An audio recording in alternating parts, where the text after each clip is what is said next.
Welcome, ladies and gentlemen, to the second VanCast from Sugar Still. And their new van. In Sarah's new van. And Sarah's already had me in the back of her van. And it was fantastic. This is a 2005 Dodge Grand Caravan. Straight from Cheyenne, Wyoming. With only a little bit of rust. With only a little bit of rust and some slight complications. Well, let's call them add-ons, shall we? Enhancements. It was an enhanced experience. We've had an enhanced experience already. It was like the KY of buying cars. Now we have enhanced brakes. That's good. And we have an enhanced air conditioning system. Well, no, we have a bypassed air conditioning system. We came all the way out of Wyoming to the western edge of South Dakota. Spent the night there. In Rapid City, because the car was going No, it was really more of like nails on a chalkboard. It was like a horrifying fan noise. We thought it was maybe the cooling fan that the dealer about the car from quote-unquote replaced. Yes, installed. That's what they kept saying they were doing. They were installing things. That's why I had to wait 2 days in freaking Cheyenne.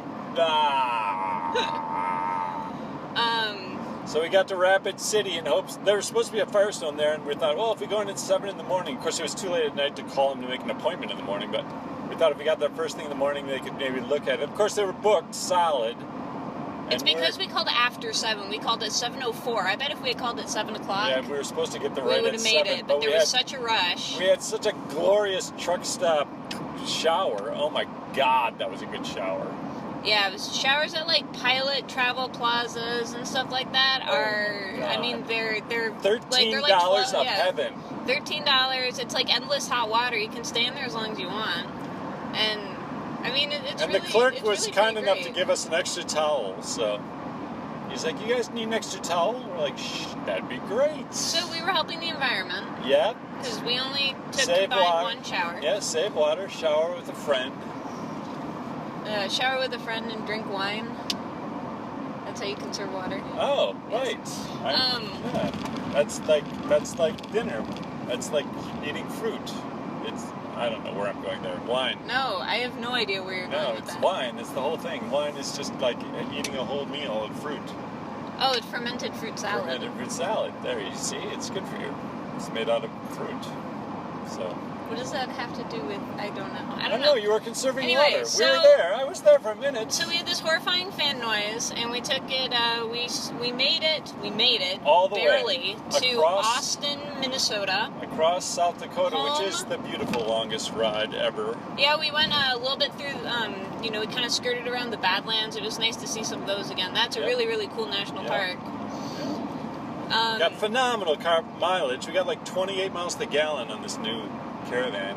Yes, even with the horrifying fan noise. Horrifying fan noise. So, we got in last night at like 5:30. Firestone closed at 6. Yeah, we called in advance, and they said, well, we'll take a look. And the guy took one look with his flashlight. Derek. Shout out to Derek. Shout out to Derek Firestone. at Firestone in Austin, Minnesota. And he took his flashlight, and he looks right through the engine, and he calls me over, and it looks like there's glitter like on the kind of on the bottom of the engine. He's like, "You see those?" And I'm like, "Yeah." And he's like, something in the air conditioner is basically shredding this bearing into like little metal flakes, and soon the bearing would explode and send shrapnel all through the engine.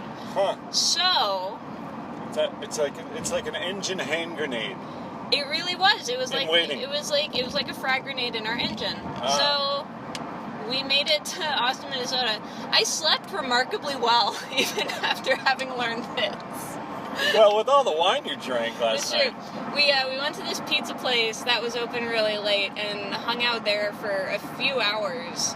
They were open until 3 a.m. Working on stuff. I was being incredibly productive. I was drinking wine and scrolling through BuzzFeed. BuzzFeed, yeah. You were laughing at more BuzzFeed. It was awesome. It was like, you called it curated Twitter. Because it's curated Twitter, because I don't have to go through, like, experiencing Twitter through that. I just get to see all the really funny ones. Yeah, she on kept those showing BuzzFeed me, lists. They're fantastic. like, she showed me a video of a dog that was allowed to jump up onto the bed in a motel room, and it was like the most excited dog ever on the planet, and it kept sniffing the air conditioner and stuff. Yeah. Oh my god, and stuff and so forth.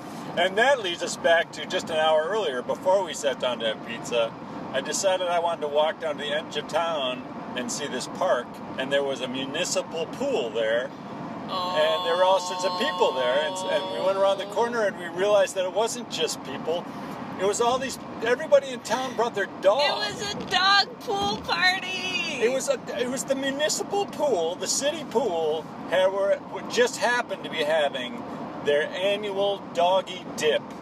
And every dog in town was there, every size dog. They had like an enormous, like, tan Great Dane sized dog. I don't know what kind of dog that was. Oh, the big one? It was enormous. It was like a horse. When he would bark, he'd be like, and he would trot. He would sort of gallop. It was like a a slow small gallop. horse. Yeah, and then they had a corgi. Best part. Which was wearing a life jacket. So it was like a dog his legs were life so vest. short. Yeah, and so he was running around, and there were so many dogs having so much fun. Tiny little lab puppy wouldn't get in the water. He's like, no, my feet are too big. And oh my god, it was just like, it was so great. At least 50 dogs in the pool party. It was great. I was all pissed off and about this car repair that needed to be done. And now I had just spent all my money on this van because Rosalita died, if you didn't hear. Yeah, Rosalita was killed death by prairie dog. Charlie Yeah. swerved around a prairie dog, but that put too much stress on one of the driver's rear side wheels. rear axle I think it was came passenger out of side. its housing. No, it was the driver's. It practically right. disintegrated when the Firestone and Casper took off the wheel. They said, like, all the parts fell out on their hands, so that was going to be insanely expensive also, because they're like, I don't know, there are not any Kia parts at any Kia dealers or anything. In the world. They don't have parts for Kia So cars. Rosalita is currently sitting in Casper. You can drive by if you go through Casper, Wyoming. Yeah. You can drive. sitting alive. It's going to be in the center of the eclipse. It's one of the premier destinations. It is. It's going to be part of Carhenge eventually. They're going to just make a new Carhenge in the Firestone parking lot in Casper. With parts from Rosalita. And so everything was twice as expensive there because of the eclipse. For the eclipse. Yeah, we already talked about that, though. That was in the last cast, so we can move on, can't we? Oh, that's true. Yeah, we're done with all that. But it was fun. I thought we're the only people driving away from the eclipse. Yeah, we drove Everyone as fast is as driving we could. towards the eclipse, and we are driving as fast as we can away from it. We're now in Wisconsin, we're cruising out of La Crosse and towards Toma, and we'll be in Wisconsin. Bye, Bradley. All right, so that catches you up pretty much on where we are. We're in the van. Sugar still past, present, and undoubtedly the future. Now, a few people have sent in some questions online that they were hoping we would answer in this VanCast, and yes. Sarah has them listed for us. Sarah, what's the first question? All right, so I'm going to read off the ones from our friend Joel Canfield. Joel Canfield in Phoenix, Arizona. Yes. Joel, what would you like to know? I was about to do an impression of his voice, but I decided I shouldn't do that. He's got a wonderfully low laconic delivery. The first question is, how do you choose the venues you approach? How do you choose the venues you approach? Excellent. Well, we have found that we fit really, really well into places where they're drinking. Well, wait a minute. Places where we they're fit drinking. in really well to places where people are already there. Yes. So we go to places where the people are, and then we Yes. play for them. And that just happens to be breweries, distilleries, wineries, and like some songwriter series where they've got a good draw already, and people are already coming there to drink wine and listen to music anyway. Yeah, if you can't, when you're touring and not all that well known, you know, instead of playing a bunch of gigs where no one is there, go to where the people Go are. to where the people are. Rule number one, go to where the It helps. people are. I mean, everyone, and gigs like that make everyone feel different. For us personally, this is what we have chosen. Everyone has their own way of doing it. But yeah, we found that this has really, really helped us, and it's easier to travel around when you do that. Yeah, breweries and wineries and distilleries tend to give you, unless you have a really sweet job, and you take these, these we're couple not talking weeks about off other from people vacation. though. We're just talking about how do we do it. We That's really all we only to like know. to talk about ourselves. Well, that's all we know. We really don't know about everything else is conjecture. It's like that's what we do. That's how we do it. We've picked a certain market, and we've been doing it now for a year and a half. And you are more than welcome to follow us if you want to tour the same way. If you need questions or leads on places to play, we'd be happy to give that to you. That's All right. right. Number two. What's the yes/no ratio? The yes/no ratio for finding places to play? Well, I guess for when venues respond. Yeah. Well, I think we have about a 3% response to emails. I think it's more than that. You do. I totally disagree. I think it's about 3%. It's more like 5. Okay, maybe 5% response. Right. And then the yes/no ratio on that is maybe depends, 30%, 70%. Because a lot of people are interested, but sometimes the tap room isn't actually open yet. We've emailed a place that hasn't opened yet. Right. Or they really don't have their music license yet. Right. Or they don't have music license, or just for performance, not ASCAP EMI. Right, like a city license. And sometimes a lot of times they're they have interested to have until city licenses. Yeah, and sometimes they're interested until they ask us how much we charge. Right. And sometimes we're not within certain people's budgets. And sometimes we're just not the right thing. Like there's a place that we contacted, and they're like, "Well, dude, we love what you're doing, that you're traveling the country, but we really focus only on punk music.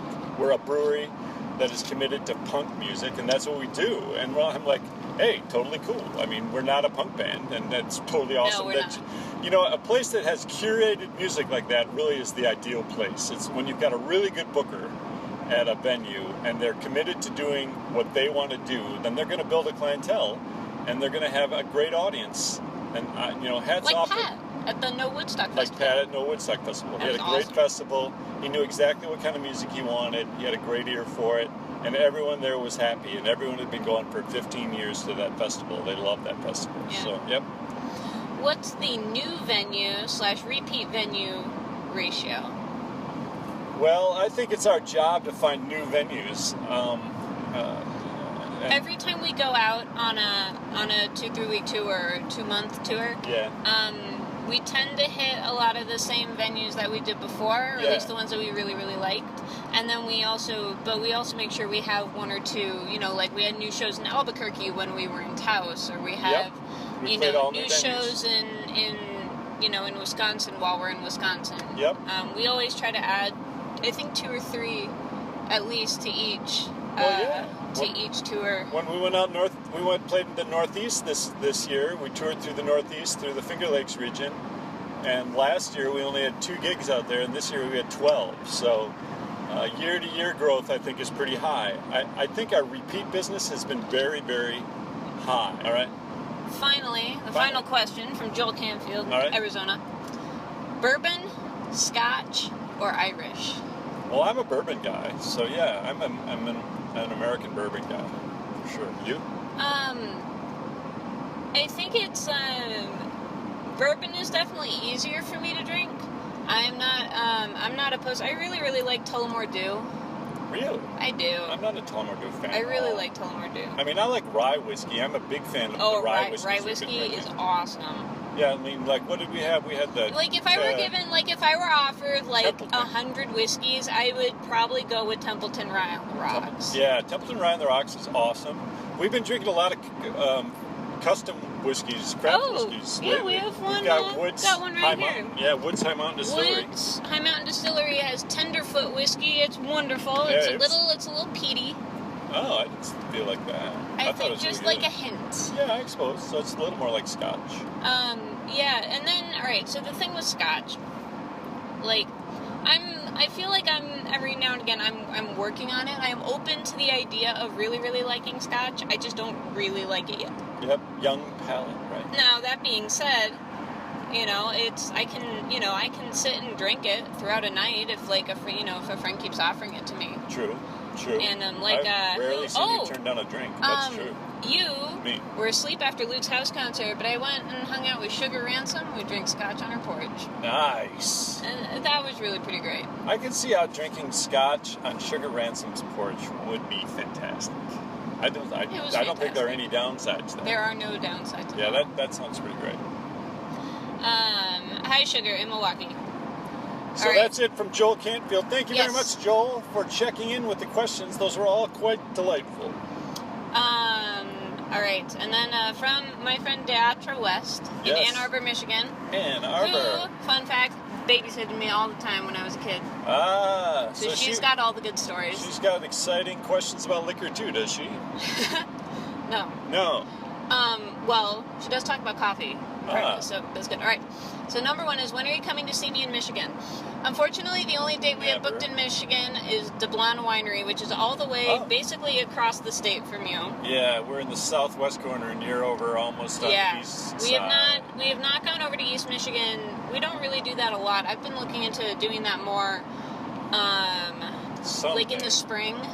Yeah, when it's not cold. Yeah, when it's we not, might be back when it's next not freezing spring. cold. There you go. That's so we're definitely going to look like there's some places we'd love to come play Ann Arbor. So we are keeping it on the radar. Yeah. Zach is in Chicago, by the way, so maybe you could come visit us in Chicago. That'd be pretty awesome. There you go. We're playing in Chicago. Well, we're playing in DeBlanc. Yeah, DeBlanc is in western Michigan. Yes. Question number two. Where will you be for the eclipse? So for a hot minute, we thought we were gonna be stuck in Casper. Yeah, which was in the heart of the eclipse, right in the heart of it. But I wanted to run, so we left. Yeah, Sarah had was really flight impatient. reflex. She was like, had to get out of town. All the drama with the car and just everything, I couldn't handle it. Yeah. Anyway, so you're gonna be in Chicago. I'm gonna be in Chicago, probably watching it like from the porch with Tucker. Yeah, Tucker might talk. Because I'm Tucker sitting once I get back there for all of 24 24 all right. What's the last book you read? The last book you read. All right, you go first. Me. I've been reading The Tao of Pooh, and I've been reading a little bit of Biff's Lamb. Yeah, Lamb. Lamb by Christopher Moore. Yeah. If you have not checked it out, please do so. But the last book that I think I finished was probably Illusions by Richard Bach and Jonathan Livingston Seagull, which we read aloud in the car. I read those both aloud in the van to Sarah. Yeah, those were fun. So I think those are the last two that I completed, but I'm working on these other two. How about you? So the last like full-length book I read was The Jungle by Upton Sinclair, which was really heavy shit. That was about the stockyards in Chicago. Wow. And like the meat butchering industry. And I'm just gonna say that I'm glad I was vegetarian way before I read this. Gotcha. But it prepared you for visiting the Spam Museum today. It did. The Spam Museum in Austin, Minnesota. Was across the street from the pizza place we were hanging out at. And they had postcards. I went and looked for postcards. We didn't get any because we were overstocked with postcards as it is. But they did have postcards. Spam. Yeah. It would have been like mailing spam, though. I remember You probably wouldn't have gotten into your mailbox. The post office would probably stop that from getting into your mailbox. Because it says spam on it? Because it's spam. They probably have a filter for that. It's a real-life analog filter. So the filter's just clogged up with like spam postcards from the postcard museum? It's not a digital filter. Do they know that none of those postcards are reaching their destination? They have an algorithm that, when the stamp goes on, it just goes, shoots it off. It's like it probably gets spent. Make that sound. Then they shoot it off to, like Santa Claus, like the Santa Claus delivery box. The fuck, Santa Claus is gonna go out to his mailbox and get like a postcard, like Santa Claus. Hey Jenna, hope you're doing great. Probably gets a lot of spam. We were in Hawaii, and now Austin, Minnesota's pretty cool too. We'll see you in LA next year, yay! And Santa Claus is gonna be going like, what the fuck is spam? Poor Santa. He probably doesn't eat spam. What's the next question? What coffee beverage will you be having today? I'm drinking a tall pike. You are... I am having an iced double shot of espresso. It's wonderful. Yep. It's like it's just really, really, really strong iced coffee. Yep. There you go. That's wonderful. So those are the questions from Deatra. Thank you, Deatra. We love you. Deatra. And anyone else has any questions, send them on. We will do them in the next VanCast, or whatever VanCast you send us questions for. We'll probably get at it. Yes, our next shows are in Wisconsin. Ooh, Marshfield, Wisconsin. Marshfield, Wisconsin, and then we're at Door County Makerspace. Door County's Makerspace. So on come hang out with Saturday. us, and Kelly and Elliot, and Claire Kelly will be opening for us. Claire Kelly. That'll be will fun. there. She and I wrote a song over Steelbridge, so we'll probably do that one. Excellent. And then we're playing the Wisconsin Dells on Sunday. We are. That's gonna be fun. Yep, if we're you're back in the around, and then I think we're hanging around Door County for a little bit. Duchess and then, Plaza. and then we doing it run outside. up to Duluth. Duluth is Dublin, right? Dublin. We've actually got a pretty intense Midwest tour coming up. So Yeah, we're all gonna around. get back to drinking coffee. Back to Forager in Rochester after next week, and then we're playing at historic Trempealeau Hotel in Trempealeau, Wisconsin, which we just passed. We're coming back up goodbye. here. Goodbye, hello, we'll be back in a week and a half, and so forth, right? So, all right, time to hear the new. Can you hear that? That's the blinker. That was the blinker sound. Oh, the we're new just blinker going to make sound. sure we get the blinker. You got to in get a blinker sound in single one. every single VanCast. Excellent. We're going around. Otherwise, they won't know. They'll think we faked it, like the moon landing. Right, yeah. Or like the Beatles. The Beatles didn't exist. That was all just a hoax. You knew that, right? Oh. Yeah, the Beatles No. never existed. Yeah, that was just something somebody made up. Oh. So, Well, it's just like the moon landing. It's the same thing.